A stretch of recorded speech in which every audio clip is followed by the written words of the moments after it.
আমার নাম রিনা। আমার স্বামী দেখতে শ্যামবর্ণ এবং তার চেহারাটা একেবারেই সাধারণ ছিল, যা আমার চোখে কুৎসিত বলে মনে হতো।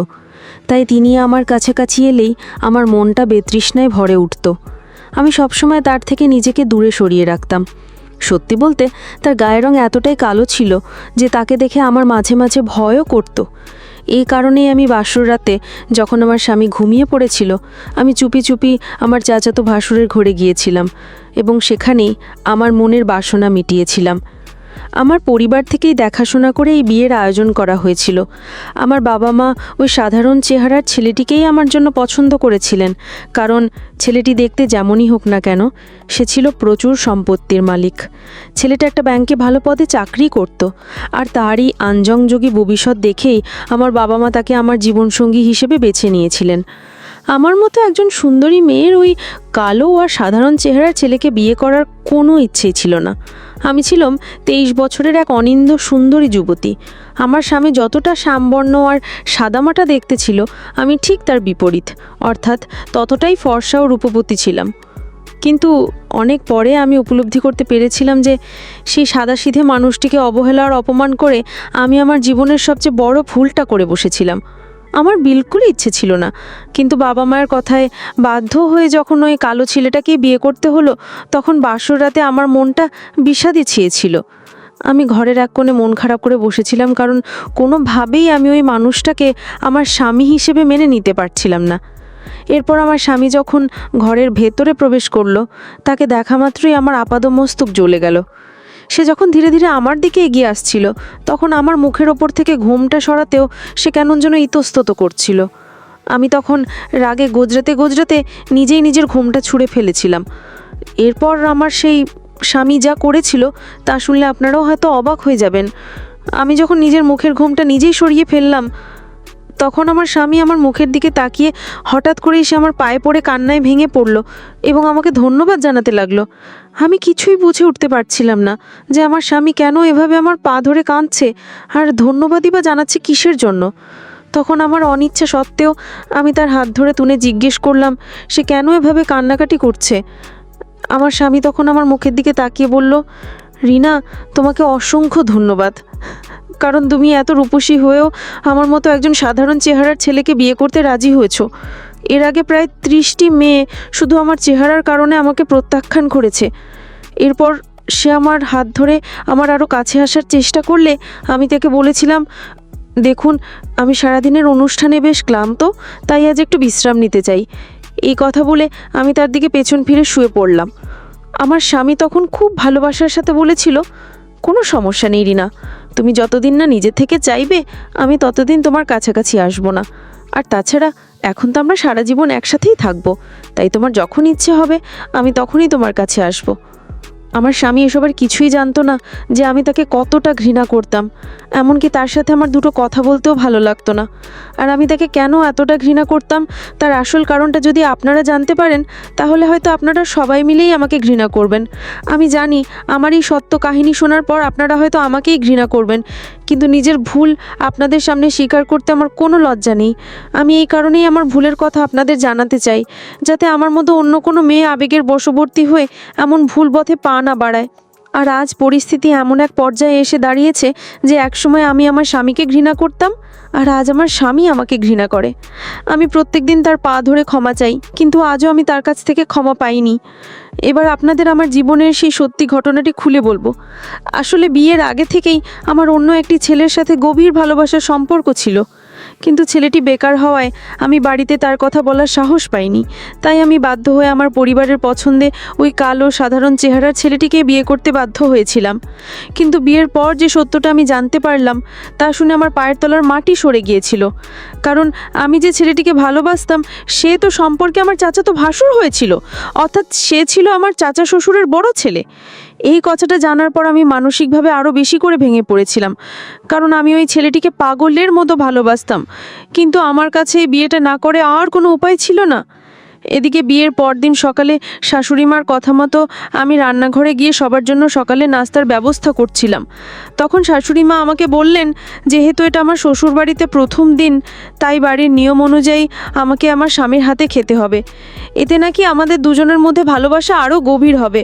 শাশুড়ির মুখ থেকে কথা শুনে আমার সারা শরীর যেন রাগে রি করে উঠল। আমাকে নাকি কালো ভূতের হাতে খেতে হবে। এরপর আমার শাশুড়ি তার ছেলেকে ডেকে বলল, কামাল, বৌমাকে খাইয়ে দে, এটা আমাদের বাড়ির ঐতিহ্য, এতে লজ্জা পাওয়ার কিছু নেই। আমার স্বামীর নাম কামাল। সে যখন তার মায়ের কথা শুনে থালা থেকে এক টুকরো রুটি নিয়ে আমাকে খাওয়াতে এলো, তখন আমি ইচ্ছে করে বমি করার ভান করে তাড়াতাড়ি বাথরুমে চলে গেলাম এবং ভেতর থেকে জোরে জোরে বমি করার শব্দ করতে লাগলাম, যাতে আমাকে ওই কালো ভূতের হাত থেকে খাবার খেতে না হয়। যখনই আমার প্রেমিক অর্থাৎ আমার ভাসুর আমার বাড়িতে আমার সাথে দেখা করার অজুহাতে আসতো, আমি তাকে দেখে ভীষণ খুশি হয়ে যেতাম। যেহেতু আমার চাচা শ্বশুরের বাড়ি আমাদের বাড়ির একদম পাশেই ছিল, এমনকি আমাদের বাড়ির ছাদ আর ভাসুরের বাড়ির ছাদ লাগোয়া ছিল, তাই আমাদের দেখা করায় খুব সুবিধা হতো। প্রায় প্রতি রাতেই স্বামীর ঘুমের সুযোগ নিয়ে আমি লুকিয়ে ছাদে আমার প্রেমিকের সাথে দেখা করতাম। আমার শ্বশুরবাড়িতে শ্বশুরমশাই, শাশুড়িমা আর আমার স্বামী ছাড়া কেউ থাকতো না, তাই আমি খুব সহজেই তাদের সবার চোখে ধুলো দিয়ে আমার প্রেমিকের সাথে ছাদের ওপরের একটা ঘরে দেখা করতাম এবং আমাদের মনের আকাঙ্ক্ষা পূরণ করতাম। বিয়ের পর থেকে যখনই আমার স্বামী আমার কাছাকাছি আসার চেষ্টা করত, আমি কোনো না কোনো অজুহাত দেখিয়ে তার থেকে দূরে সরে যেতাম। সেদিন রাতেও স্বামী ঘরে আসার আগেই আমি একটা লাল রঙের রাত পোশাক পরে শুয়ে পড়েছিলাম। হয়তো আমাকে ওই পোশাকে দেখে আমার স্বামী নিজেকে আর সংযত রাখতে পারেনি। সে আমার কাছে এসে আমার হাতের ওপর নিজের হাতটা রাখল এবং খুব আদরের সাথে আমার মাথায় হাত বোলাতে শুরু করলো। তখন ভয়ে আমার চোখ খুলে গেল। অন্ধকারে আমার স্বামীর শ্যামবর্ণ মুখটা দেখে আমি ভয় চিৎকার করে উঠেছিলাম। আমার চিৎকার শুনে আমার স্বামী ঘাবড়ে গিয়ে ঘরের আলো জ্বালিয়ে দিল। সে লজ্জা পেয়ে আমার কাছে এসে বলল, আরে রিনা, তুমি এভাবে চিৎকার করছো কেন? তখন আমি তাকে অপমান করে বললাম, প্রথমত তোমার চেহারাটা ভূতের মতো, তার উপর অন্ধকারে হঠাৎ আমার সামনে চলে এলে তো ভয় পাবই। আর তাছাড়া আমার এসব আধিক্যতা একদমই ভালো লাগে না, তাই তুমি আমার থেকে দূরে থাকবে, আমার কাছে আসার একদম চেষ্টা করবে না। আর কথায় কথায় আমাকে ছোঁয়ার কি আছে? দূরে দাঁড়িয়েও তো কথা বলা যায়। আমার কথা শুনে আমার স্বামী অবাক দৃষ্টিতে আমার দিকে তাকিয়ে বলল, রিনা, তুমি এসব কি বলছো? তোমার উপর আমার সম্পূর্ণ অধিকার আছে। আমাদের বিয়ের 1 সপ্তাহ হয়ে গেছে, কিন্তু তুমি এখনও আমাকে তোমার কাছে আসতে দাওনি। তুমি আমাকে এভাবে অপমান করতে পারো না। বিয়ের পর থেকে তুমি আমার সাথে যে ব্যবহার করছো এবং আজ যা বললে তাতে স্পষ্ট যে তুমি আমাকে একটুও পছন্দ করো না। তাহলে তুমি আমাকে বিয়ে করতে রাজি হয়েছিলে কেন? স্বামীর কথা শুনে আমি রেগে গিয়ে বললাম, তোমার মতো একটা কালো ভূতের সাথে আমি কখনো বিয়ে করতে চাইনি। কেবলমাত্র আমার বাবা মায়ের জেদের কারণে আমি তোমাকে বিয়ে করতে বাধ্য হয়েছি। আমার সব কথা শোনার পর আমার স্বামী এতটাই কষ্ট পেয়েছিল যে সে চুপচাপ স্নানঘরে ঢুকে দরজা বন্ধ করে দিল এবং ভেতর থেকে আমি ঘষার আওয়াজ পাচ্ছিলাম। পরে জানতে পারি সে গা ঘষার জন্য ব্যবহৃত ছোবড়া দিয়ে নিজের মুখ ঘষতে শুরু করেছিল, তার গায়ের রংটা যদি একটু উজ্জ্বল হয় এই আশায়। ওই মুহূর্তে আমি বুঝতে পেরেছিলাম যে আমি তাকে অপমান করে ভুল করেছি, আর সেই যদি এই কথাগুলো আমার বাবা মাকে বা তার বাড়ির লোককে বলে দেয় তাহলে আমি বড় সমস্যায় পড়ে যাব।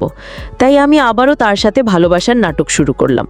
আমার অনেক অনুরোধের পর সে স্নানঘর থেকে বেরিয়ে এলো, কিন্তু তার চেহারা দেখে আমি আরও বেশি ভয় পেয়ে গেলাম, কারণ আমার কথায় আঘাত পেশে তার কালো রঙকে ফর্সা করার জন্য ছোবড়া দিয়ে এত জোরে নিজের মুখে ঘষেছিল যে তার মুখের চামড়া প্রায় ছিলে যাওয়ার মতো অবস্থা হয়েছিল। এমনকি একদিন আমার স্বামী যখন আমাকে বাইরে ঘুরতে নিয়ে যাওয়ার জন্য জেদ ধরল, তখন আমাকে বাধ্য হয়েই তার সাথে যেতে হয়েছিল। সে আমাকে শহরের এক নামকরা হোটেলে নিয়ে গেল, যার সাথে একটা সুন্দর পার্ক ছিল। সেই পার্কের একটা সুন্দর জায়গায় কেবিল চেয়ারে আমি আর আমার স্বামী বসেছিলাম, কিন্তু আমার নজর ছিল অন্যদিকে। আমি অন্য কিছু দেখে মনে মনে খুব আনন্দ পাচ্ছিলাম। আসলে আমার স্বামী যখন আমাকে ওই পার্কে ঘুরতে নিয়ে গিয়েছিল, আমি আগে থেকেই ফোন করে আমার ভাসুরকে ওই পার্কে আসতে বলেছিলাম। আমার সামনের টেবিলে আমার ভাসুর বসেছিল, যা আমার স্বামী খেয়ালই করেনি। আমি তাকে দেখে মুচকি হাসছিলাম। তারপরে আমার স্বামী আমার পাশের চেয়ারে এসে বসে আমার ঘাড়ে হাত রাখতেই আমি খুব বিরক্ত হয়ে সবার সামনে চিৎকার করে তাকে অপমান করে বললাম, কেন তুমি বারবার আমার গায়ে হাত দেবার চেষ্টা করছো? আমার এসব একদম ভালো লাগে না। তুমি কি আমার কথা বুঝতে পারো না? আমি যখন চিৎকার করে আমার স্বামীকে অপমান করছিলাম, তখন আশেপাশের লোকেরা আমাদের ঘিরে ধরেছিল। তাদের মধ্যে কিছু লোক এটা ভেবেছিল যে আমার স্বামী হয়তো আমার সাথে কোনো অসভ্য আচরণ করার চেষ্টা করছে, তাই তারা তাকে মায়ার জন্য এগিয়ে আসছিল। ঠিক সেই মুহূর্তে আমি চালাকি করে আমার স্বামীর বিশ্বাস অর্জনের জন্য বললাম, আপনারা কেন এভাবে আমার বোনের দিকে এগিয়ে আসছেন? উনি আমার স্বামী। তখন ওই ভিড়ের মধ্যে থেকে একজন লোক হেসে বলল, ম্যাডাম, আপনি এত সুন্দরী আর এই কালো কুৎসিত লোকটা আপনার স্বামী? এটা তো অবিশ্বাস্য। আমি তখন লোকটাকে বললাম, মানুষের রূপ দেখে নয়, গুণ দেখে বিচার করা উচিত। আর খবরদার আমার স্বামীকে কালো বলবেন না। আমার স্বামী কালো হলেও সে আমার কাছে অমূল্য রত্ন। আমাদের দুজনের মধ্যে সামান্য ঝগড়া হয়েছে, তাই আমি ওর উপর রাগ দেখিয়েছি। আপনারা এখন এখান থেকে যেতে পারেন। আমার কথা শুনে পার্কে উপস্থিত লোকের আবার নিজ নিজ কাজে ব্যস্ত হয়ে পড়ল। সেদিন যখন আমরা বাড়ি ফিরে এলাম, তখন আমার স্বামী আমার হাত ধরে আবেগের সাথে বলল, রিনা, আজ তুমি জনসাধারণের সামনে আমার সম্মান যেভাবে রক্ষা করেছো, তাতে তুমি আমার বিশ্বাস পুরোপুরি জিতে নিয়েছো। আমি স্বপ্নেও ভাবিনি যে আমি তোমার মতো একজন বিশ্বাসযোগ্য জীবনসঙ্গী পাবো। তুমি আজ প্রমাণ করে দিয়েছো যে আমি তোমাকে পেয়ে কতটা ভাগ্যবান। তাই আজ আমি তোমাকে এমন একটা উপহার দেব যা তোমার অবশ্যই পছন্দ হবে। এর আগের উপহারটা তো তোমার পছন্দ হয়নি, কিন্তু আজকেরটা দেখে আমি নিশ্চিত যে তুমি খুব খুশি হবে। আসলে বিয়ের 2 দিন পর আমার স্বামী আমাকে একটা দামি কালো রঙের মোবাইল ফোন উপহার দিয়েছিল। তখন আমি তাকে এটা বলে অপমান করেছিলাম যে তুমি নিজে যেমন কালো, তোমার পছন্দের জিনিসও কালো। আমার এই কালো ফোন একদম পছন্দ নয়। স্বামীর কথা শুনে আমি বুঝে গিয়েছিলাম যে সে আমাকে কোনো বড় উপহারই দিতে চলেছে। এরপর সে আমাকে যা উপহার দিল তা দেখে আমার পায়ের তলার মাটি সরে গেল। কারণ আমার স্বামী আমার উপর সম্পূর্ণ বিশ্বাস করে তার জীবনের সবচেয়ে মূল্যবান জিনিসটা আমার নামে করে দিয়েছিল। সে তার বহুদিনের জমানো টাকা দিয়ে শহরে 60 লক্ষ টাকার একটি ফ্ল্যাট কিনেছিল। আমার প্রতি বিশ্বাস আর ভালোবাসার নিদর্শন হিসেবে সে তার স্বপ্নের সেই ফ্ল্যাটটি আমার নামে রেজিস্ট্রি করে দিয়েছিল। আমি তো প্রথম থেকেই এটাই চাইছিলাম যে আমার স্বামী যেন তার সমস্ত সম্পত্তি আমার নামে করে দেয়। আর সেদিন পার্কে আমি তার বিশ্বাস অর্জনের জন্যই ওই নাটকটা করেছিলাম। আমার স্বামী যখন আমাকে বিশ্বাস করে তার সবচেয়ে মূল্যবান সম্পত্তি আমার নামে করে দিল, তার পরদিন সকালেই বাড়ির সকলে ঘুম থেকে ওঠার আগে আমি আমার ভাসুরের হাত ধরে সেই বাড়ি থেকে পালিয়ে এলাম। কিন্তু ভাসুরের সাথে পালিয়ে যাবার 1 সপ্তাহের মধ্যেই আমার এমন অবস্থা হলো যে আমি না পারলাম ঘরের হতে, না পারলাম ঘাটের।